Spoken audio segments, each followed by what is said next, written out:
Hello, everybody. Captain Marty Brill here. Thursday, June the 6th. We're cutting through this week pretty good. And we've got lots to talk about in the fishing report. Thank you for stopping by. Try to give you some options when I come back in just a moment.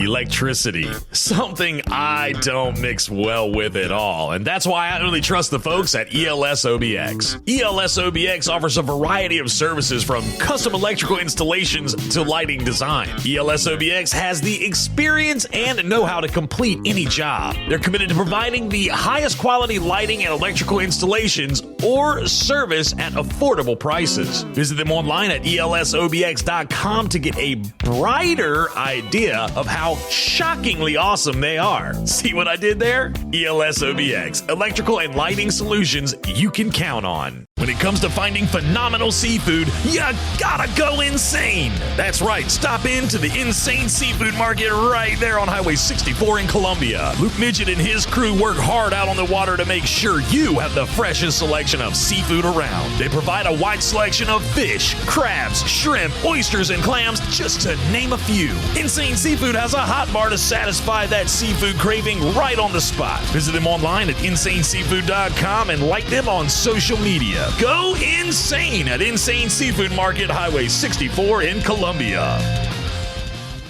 Okay, here we go. There's really not much change in the offshore report. It's pretty fair fishing, and at times it's very good, depending on the luck of the draw, I would say. One thing is for sure, from Ocracoke and even below that down to Morehead City, there's a good blue marlin population nibbling a little bit. Some of that is helped by the side scanning sonars, which are the $100,000 plus pieces of equipment some of the boats are using. But it's been a good blue marlin bite anyway. So all the marinas, all the inlets are seeing a pretty good amount of blue marlin strikes. We're not seeing much in the way of dolphin or sailfish, and it is about time for the Hatteras fleet to start getting into more of a sailfish bite like they did last year.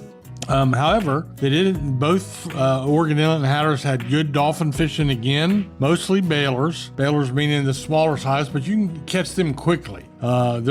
If you've ever been on a charter boat, you know that they run on a grass bed or an old pallet that's all barnacled up or a board. The dolphin or mahi hang around that, and when you catch one, you leave him in the water as a decoy, and then the rest of them are just going to follow right along. And as long as you leave that decoy in the water, they'll stay right with you until you get your limit, which is around 60 fish. So your day is made in one fell swoop. You can catch 60 mahi in 15 minutes when they're biting. And also, they give themselves away. When you're going down a grass line, as a captain, I remember many times you'd look down the grass line and you see one flip out of the water or jump out of the water. They call that the grave digger, because he's giving away the location of the school. And sure enough, when you get there, you get surrounded, you hook up, you leave the decoy in the water, and you make your day. That's how it works, and there's a lot of that going on right now. So keep that in mind. As far as tuna, blackfin tuna and Hatteras primarily, and yellowfin tuna at Oregon Inlet primarily. And the numbers are down a little bit, but still on any given day, if you hit them just right, you can get your limit, which is roughly 18 tuna. It's kind of like the dolphin. You can get it quickly and have a box full of fish. But then there's the haves and the have-nots. Not everybody is doing that. So you put all that, what I've just told you, together, and you come up with a mixed catch of mahi, a few tuna, if you're lucky, a wahoo. Of course, Hatteras is the wahoo capital of the world, so they got that going for them. And then you might catch and release the blue marlin if you're lucky. So that's what's happening offshore. The guys that are closer to the beach, the half-day boats and Hatteras, are catching bluefish and Spanish mackerel, and some Atlantic bonito, I think is the scientific name. I used to call them bonita mackerel, but they're catching some of those. The Oregon Inlet fleet, Spanish mackerel, bluefish, and that's all I had for them yesterday. But there's pretty good chance that they caught some of those bonita mackerel as well. Pier fishing has been mildly consistent. I know Avon Pier had a good bite yesterday on, I got that backwards. Avon Pier had a good bite on sea mullet and blues, and there also is a few sea mullet around.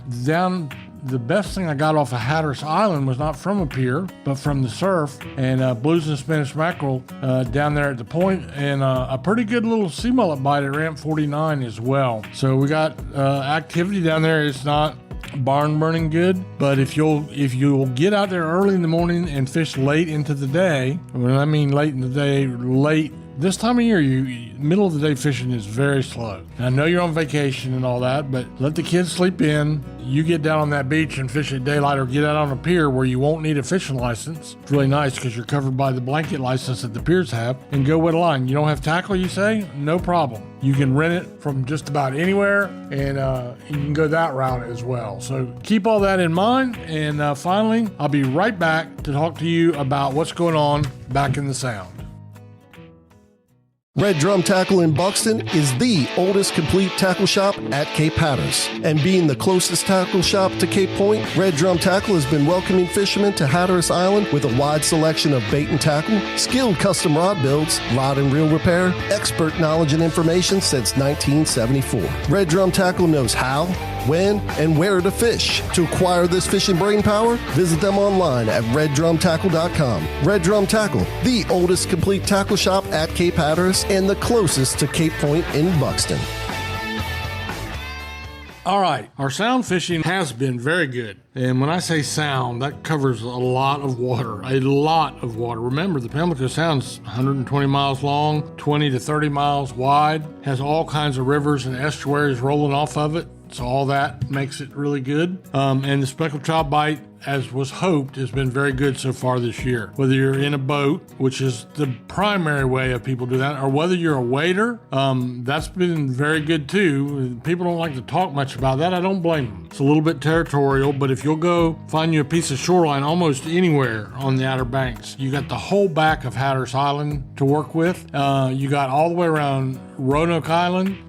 You got over on the Belhaven side, the Western Sound, same thing. You got to go put in your time. And again, it helps if you don't mind getting out there early and get that early morning bite, but it's been very, very good. And then, as we've been talking about the last few days, there's sheephead to be caught. There are all kinds of other things, but sheephead, bluefish, black drum, and puppy drum would be the main things. I'm not hearing much about flounder, spots, croaker, stuff like that. Not too much of that yet. I'll let you know if that changes. So that's what's going on back in the Sound, and that's our fishing report for you today. As we approach the weekend, there's plenty of opportunity to get on a charter in any number of ways. All you have to do is, it's good to go to the marina and talk to the booking desk, but before you do that, walk the dock. And on the back of these boats, you're going to see these mates, and they're the people you want to talk to. They're the ones that make the day fun. They're the ones you'll deal with, and you can always get good information on choosing a boat or how you can take part. So good luck with that. Thanks for tuning in this morning. Have a great day.